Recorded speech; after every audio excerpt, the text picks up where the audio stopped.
Hello, Soraya Bastian here, and you are watching Beyond Breath TV, the place to be to overcome your husband's infidelity and create a beautiful marriage. After infidelity in your marriage, it seems your mind is emptied of anything but the fact that your husband was unfaithful. You automatically become an expert on timelines and have a magical memory that holds every second of every day. Replaying the play-by-play, the movie unfolds on the screen of your mind 24 hours a day, 7 days a week. Sometimes you wish the video would stop playing. It's driving you crazy and it's sucking all the energy out of you, but you can't seem to find the stop button. And sometimes you sit and feed the story, allowing the pictures to fuel your anger and give you a false sense of power. Along with this, you want to scream from the rooftops, "My husband is a cheater!"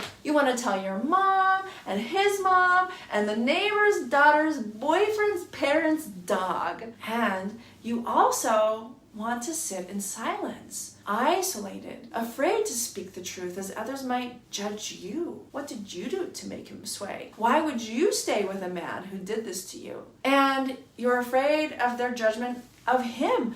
Leave him. Once a cheater, always a cheater. You deserve better. But you aren't sure if you're going to stay or leave. And if you stay, you don't want everybody to have a bad taste in their mouth about him. Day to day, the story of your trauma continues, adding chapters to the already enormous book. No day is really better than the next, and as the endless illustration plays in your mind, you're filled and refilled to the brim with words ready to escape. They have to be released. Sometimes the words break free in what you hope is a constructive way to your husband or your therapist, and sometimes the words flee from your mouth only to end up impaling the nearest bystander. And regardless of your attempt to tell your story and your desire to stop the movie from replaying over and over in your mind, nothing seems to make you feel better. Today, I would love to speak with you about what to do with your story of emotional trauma and whether it is healthy and healing to speak about it or not. I know from firsthand experience the extreme desire to tell your story after infidelity in your marriage. For me, my story began before I even had proof of any actual infidelity. My home life felt weird,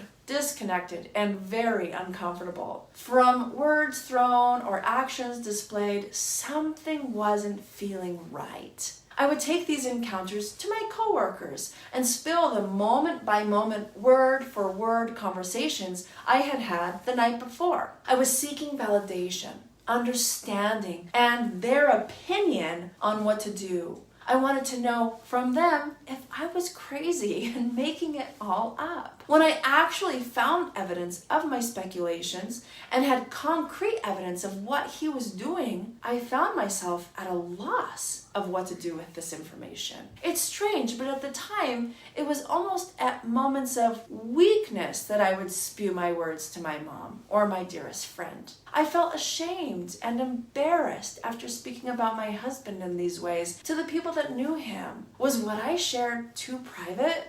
Would they ever respect him again? Or me again? For the most part, I tried to hold strong, not tell a soul, put on the fake smile that protected the pain inside of me. But then my story would slip. Not all of it, but a sarcastic remark would seep out to the woman at the cash register in the grocery store regarding my husband's infidelity. Or I would stand in the ice cream aisle getting my weekly Ben & Jerry's and turn around to the person standing next to me and explain, "My husband cheated on me, so I'm cheating on him with Ben and Jerry." Everywhere I went, the images swirled, and every conversation I had to fight the urge and temptation to keep my words inside. The topic of infidelity and what he was doing was rampant everywhere I went.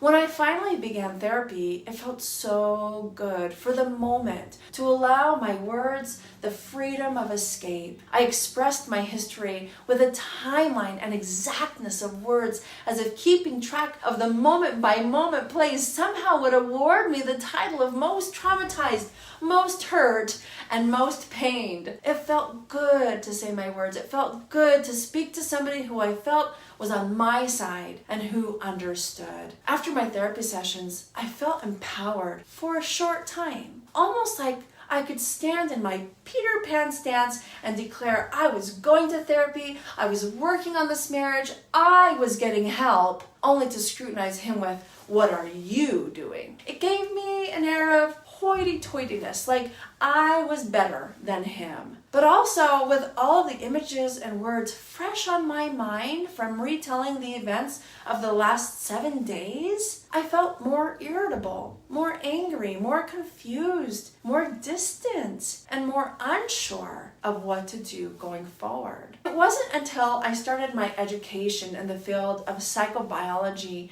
that I understood why telling and retelling your story actually did. Peter Levine, the author of An Unspoken Voice, says, just exposing a client to his or her traumatic memories and having the person relive them is at best unnecessary and at worst re-traumatizing. Because of the symptoms emotional trauma causes, the retelling of the play-by-play of these events can exacerbate the symptoms of post-traumatic stress disorder and potentially re-traumatize you. By retelling your story over and over, you can increase the likelihood of flashbacks and nightmares. And because the visuals of your story are fresh in your mind, your amygdala is stimulated, causing an increase in anxiety, which leads to poor concentration and lack of focus because you can't not see the images playing on the screen of your mind. And that brings on excessive worry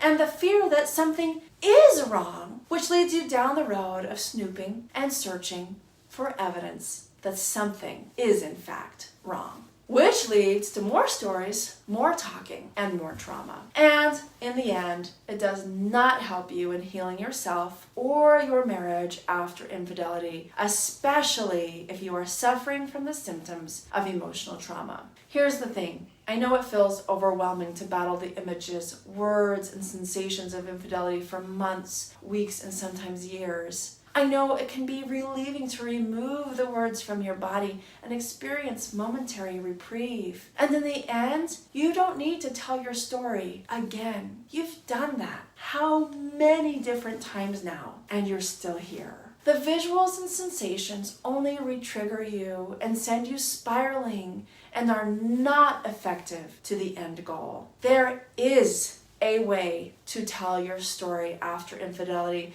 that can be extremely healing. But first, the traits of your emotional trauma need to be cleared. Now, I'd love to hear from you. Tell me in the comments below how many times, this may have to be a guesstimate, you've told your story, and if doing so, if it has offered any long-term positive effects. I love reading your responses, so thank you for sharing them with me. After you comment, of course, be sure to head over to sorayabastian.com and subscribe to become a Beyond Breath Insider. This is where you'll gain instant access to an awesome training where I share the secrets to creating a marriage full of passion, intimacy, and excitement after your husband's infidelity, as well as some exclusive content, some special giveaways, and personal updates from me that I don't share anywhere else. Thank you for joining me today. I love you. Bye-bye.